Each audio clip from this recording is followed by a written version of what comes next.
আপনারা দেখছেন ইসলামিক প্রশ্নোত্তরমূলক অনুষ্ঠান জীবন জিজ্ঞাসা উইথ এনটিভি। সৌজন্যে UK immigration consultants, এনকিউ Hasan solicitors, Mahbub and co accountants এবং আফ ট্রাভেল নেট ব্লুটন। আসমান সুন্দর, জমিন সুন্দর, সুন্দরী সুন্দরী পাল্লা, জানি না কত সুন্দর তুমি আল্লাহ।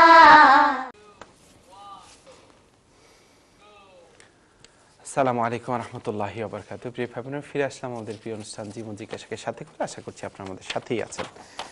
আমরা চলে যাব কলারদের কাছে। তার আগে একটা ছোট্ট প্রশ্ন একজন ভাই করেছেন, সেটা হচ্ছে যারা নন বিলিভার তাদেরকে সালাম দেয়া যাবে কিনা, যে আমরা গ্রিটিংসটা করি আসসালামু আলাইকুম, এভাবে দেয়া যাবে কিনা? জি শেখ।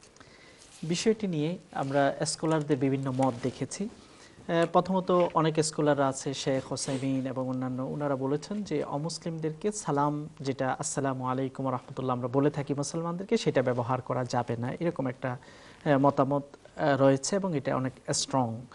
আবার অনেক স্কলাররা বলেছেন যে সালাম দেয়া যেতে পারে, বিশেষত যেসব ক্ষেত্রে আমাদেরকে অমুসলিমদের সাথে খুব বেশি ঘনিষ্ঠতা বজায় চলতে হয় এবং শান্তির সাথে চলতে হয়, সেখানে যদি এরকম পরিস্থিতি হয় তাদেরকে গ্রিটিং করা যেতে পারে।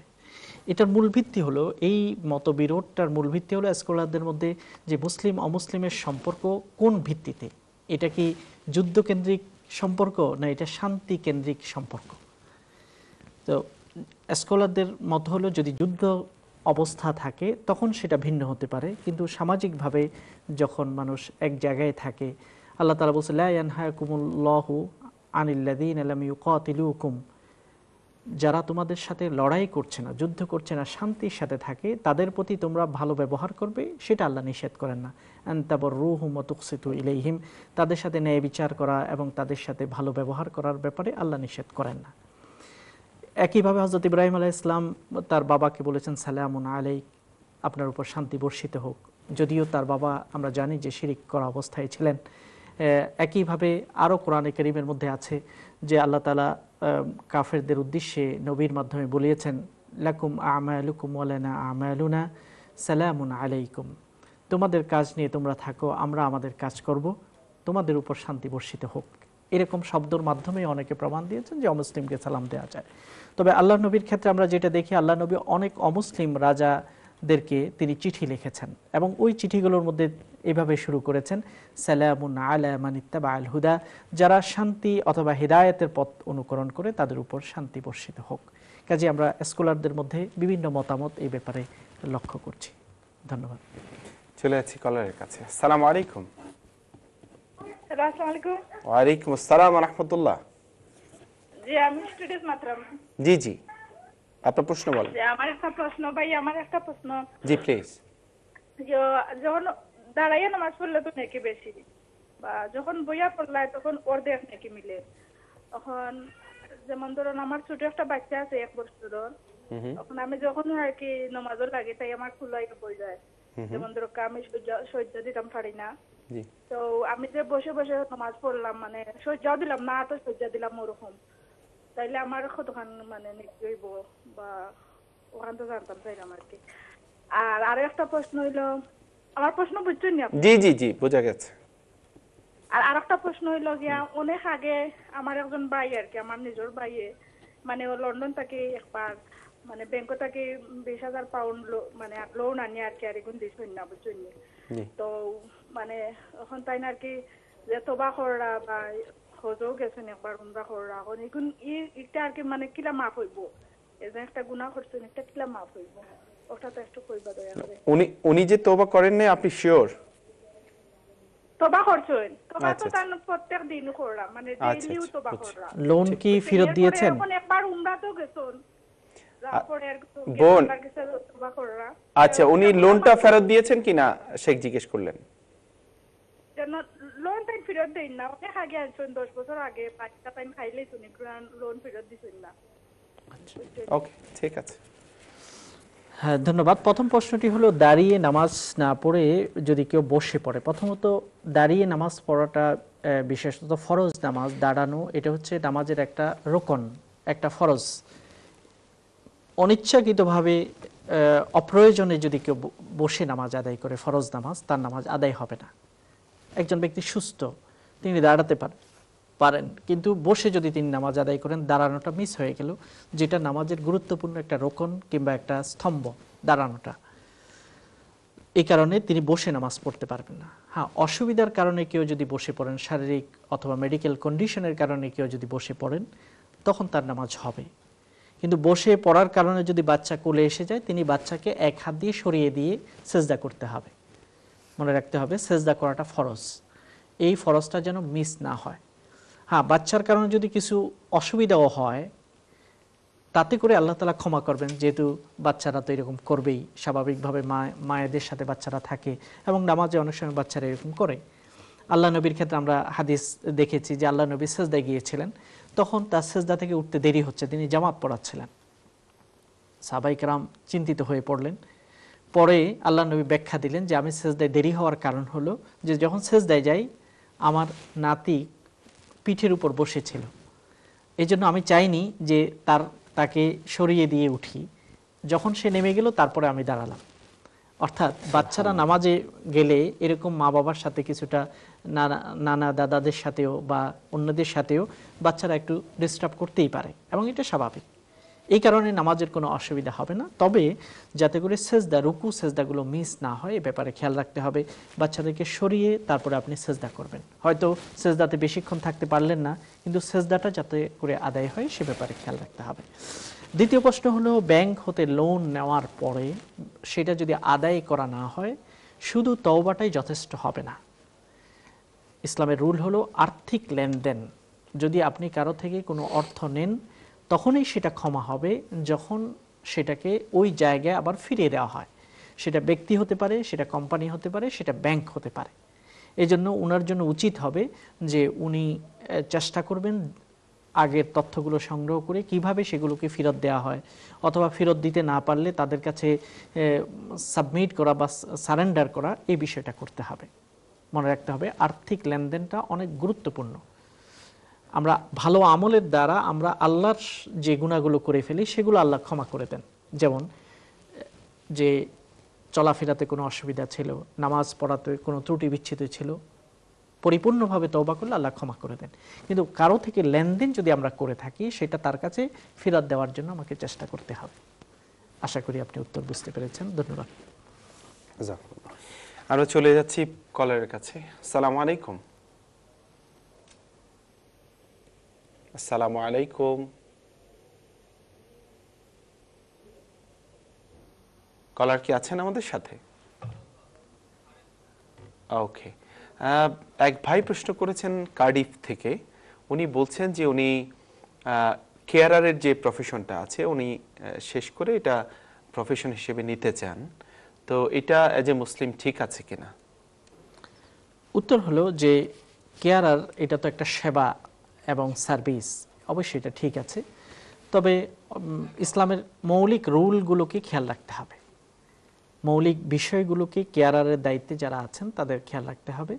যেমন একজন পুরুষ একজন নারী যদি কেয়ার নিয়ে থাকেন এবং সেই নারী যদি বিশেষত অল্প বয়স্ক হয়ে থাকে, তখন তার কাছে একা একই রুমে যাওয়া, তারপরে তার সতর ইত্যাদির দিকে নজর দেওয়া ইত্যাদি, এগুলো শরীয়ত অনুযায়ী জায়েজ হবে না। তারপরেও এই রুলগুলোকে যদি আপনি বজায় রাখতে পারেন, একজন কেয়ারিং সার্ভিস দিতে পারলে কোনো অসুস্থ ব্যক্তিকে, এটা একদিক থেকে যেমন একটা কেরিয়ার, অথবা একদিক থেকে যেমন এটা চাকরি, তেমনিভাবে এটা খিদমত হিসেবে যদি আমরা নিই, একজন মানবতার প্রতি সেবা হিসেবে যদি নিই, সেটা আর একটা সওয়াবের ব্যাপারও হতে পারে। কারণ শুধু চাকরি হিসেবে নয়, বরং মানবতাবোধ হিসেবে কোনো অসুস্থ ব্যক্তি, বয়স্ক ব্যক্তিদেরকে যদি আপনি সার্ভিস দিয়ে থাকেন, এটার মাধ্যমে একটা সওয়াবেরও পথ খুলবে। তবে ইসলামের রুলগুলো যাতে করে মোরালিটি, মডেস্টি এবং শালীনতাবোধ ইত্যাদি যে সব নিয়মগুলো আছে ইসলামের, সেটা যাতে লঙ্ঘন না হয়, এই ব্যাপারে খেয়াল রাখতে হবে। তবে এখানে একটা ছোট্ট বিষয় আমরা অনেক সময় দেখেছি, অনেকগুলো আর্টিকেলে, ইংরেজি পত্রিকায় এসছে, বাংলা পত্রিকায়, সেটা দেখা যায় যে কেয়ারারদের ভিতর অনেক সময় দেখা যায় যে ডিসেবিলিটি যেহেতু অনেকের থাকে, যাদেরকে ওনারা কেয়ার নিচ্ছে, সেখানে যেহেতু ওনারা কমপ্লেন করার মতো সামর্থ্য নয়, অনেক সময় দেখা যাচ্ছে ডিউটিতে অনেক সময় খুব মানে এরকম কেসগুলো হয়ে থাকে যে প্রপারলি সার্ভিসটা না দেয়া। তো এটা যেহেতু একটা আপনি বললেন যে নোবেল জব, এই বিষয়টা আমার মনে হয় স্মরণ করিয়ে দেওয়া দরকার। সব ক্ষেত্রে আমরা যখনই যেই জায়গায় কোনো সার্ভিস করে থাকি, সেটা দোকানপাট, ব্যবসা বাণিজ্য বা কোনো কোম্পানি, যেখানেই হোক না কেন, আমাদের সবসময় খেয়াল রাখতে হবে যে আমাদের সার্ভিসটা যাতে যথাযথ হয়। যদি আমরা ইচ্ছাকৃতভাবে ফাঁকি দিই অথবা সার্ভিসে অবহেলা করি, সেটার জন্য যে কোম্পানি বা যে ব্যক্তির আমরা সার্ভিস দিচ্ছি তিনি ধরুক বা না ধরুক, কিন্তু আল্লাহর কাছে তো আমাদের একটা দায়বোধ থাকবে। একইভাবে স্পেশালি যারা অসহায়, ডিসেবল, তাদের ক্ষেত্রে তারা যেহেতু অভিযোগ করার মতো ক্ষমতা বা ব্যবস্থা তাদের নেই, সেই সুযোগ নেই, সেখানে আমাদেরকে আরও বেশি দায়িত্ব বেড়ে যাবে। সেখানে যদি অবহেলা করি আমরা বেশি গুনাহগার হব, কারণ একজন দুর্বল ব্যক্তির উপর আঘাত করার মতো। সাধারণত দুর্বল ব্যক্তির উপর আঘাত করা একটা কাপুরুষতার মতো। তেমনিভাবে সার্ভিস দেওয়ার ক্ষেত্রে, তাদেরকে সার্ভিস দেওয়ার ক্ষেত্রে আমরা যদি ইচ্ছাকৃতভাবে ফাঁকি দিই, আল্লাহর কাছে দায়ভারটা অনেক অনেক গুণ বেড়ে যাবে। এ ব্যাপারে আমাদেরকে অবশ্যই সতর্ক থাকতে হবে। এই জন্য বলা হয় ইত্তাকুল্লাহ ফিস সিররি ওয়াল আলান, গোপনে এবং প্রকাশ্যে আল্লাহকে ভয় করো। আল্লাহর ভয়টাই আমাদেরকে অন্যায় অনাচার থেকে বিরত রাখতে পারে। চমৎকার একটি বিষয়। আল্লাহর ভয়টা আসলে সব ক্ষেত্রে আমাদের এস্টাবলিশ করা দরকার। এটাই হচ্ছে মেইন আমার মনে হয় প্রেসক্রিপশন আমরা সব ঠিক হয়ে যাওয়ার জন্য। আমরা চলে যাচ্ছি পরবর্তী কলে, দেখি কে আছেন। আসসালামু আলাইকুম। ওয়ালাইকুম আসসালাম। জি ভাই, আমি একটা প্রশ্ন করতাম। জি প্লিজ বলেন। জি, আমার হাজবেন্ডের ব্যাংক থেকে লোন আনছি, এরপরে আমিও একটা গাড়ি কিনছি লোন আইনা। পরে আমরা দুজন চাইলাম যে 9 বছর আমরা হলো যাইতাম, ঠিকঠাক দোকান ঠিক হইব ওগুলা হইবা নিয়েছে। আচ্ছা ঠিক আছে। জি আসসালামু আলাইকুম। ওয়ালাইকুম আসসালাম। এই প্রশ্নটি অনেকটা কমন যে ব্যাংক থেকে যাদের লোন থাকে, ব্যাংক লোন থাকে, এই অবস্থায় ওনারা হজে যেতে পারবেন কিনা। এই প্রশ্নটির উত্তর দুভাবে আমাদেরকে দিতে হবে। এক নম্বর হচ্ছে অপ্রয়োজনে লোনে নিজেকে এঙ্গেজ করা, সুদের সাথে নিজেকে এঙ্গেজ করা, এই জিনিসগুলো থেকে মুসলমানদেরকে দূরে থাকতে হবে। কারণ প্রয়োজন ছাড়া লোন করা, নেসেসিটি ছাড়া নিজেকে লোনে যুক্ত করা, এটার ব্যাপারে আল্লাহ নবী বলেছেন, সবসময় আল্লাহ নবী লোন থেকে পানা চাইতেন।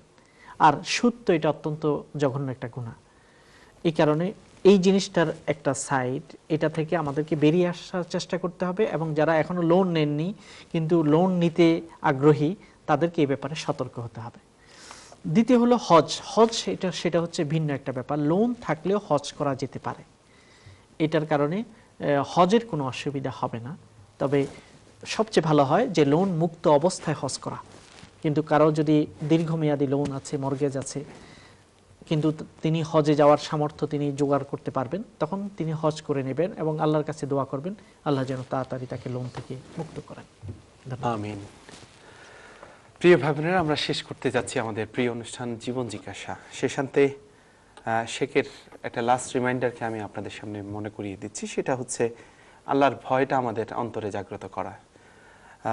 সেটা যদি হয়, যেমন আমরা বাংলাদেশে বা আমাদের এখানে বলেন, আমরা কি দেখি, হয়তো আমরা পুলিশের ভয়ে অথবা রাষ্ট্রের ভয়ে অথবা নেতার ভয়ে অথবা আমার প্রতিবেশী ভয়ে আমরা কোনো না কোনো কিছু থেকে পরিত্রাণ পেতে চাই, অথবা একজন আরেকজনের উপর উইন করতে চাই, অথবা একজন আরেকজনকে দমন করতে চাই।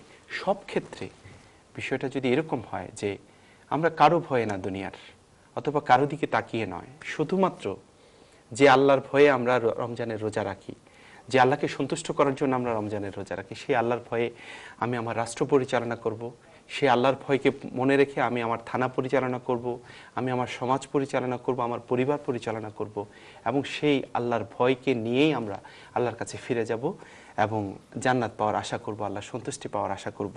এমনটি যদি হয়, একটু চোখ বন্ধ করে যদি আমরা চিন্তা করি, এমনটি যদি প্রতিটা পরিবারে, প্রতিটা ব্যক্তিতে, প্রতিটা সমাজে হয়ে যায়, কি চমৎকার একটি জান্নাতের সমাজ আমরা পেতে পারি। প্রিয় ভাই বোনেরা, আসুন আল্লাহ যেন আমাদের সবাইকে এই পোস্টটা দান করে এবং আল্লাহর ভয় যেন প্রতিটা অন্তরের মাঝে একটি বিদ্যমান করে দেয়। আল্লাহর কাছে এই তৌফিক কামনা করে আমরা আজকের জীবন জিজ্ঞাসা এখানে শেষ করছি। ওয়া মা তৌফিক ইল্লা বিল্লাহ। আসসালামু আলাইকুম ওয়া রাহমাতুল্লাহি ওয়া বারাকাতুহু। দুনিয়া সুন্দর, মানুষ সুন্দর, আসমান সুন্দর, জমিন সুন্দর, সুন্দরী সুন্দরী পাল্লা। জানি না কত সুন্দর তুমি আল্লাহ।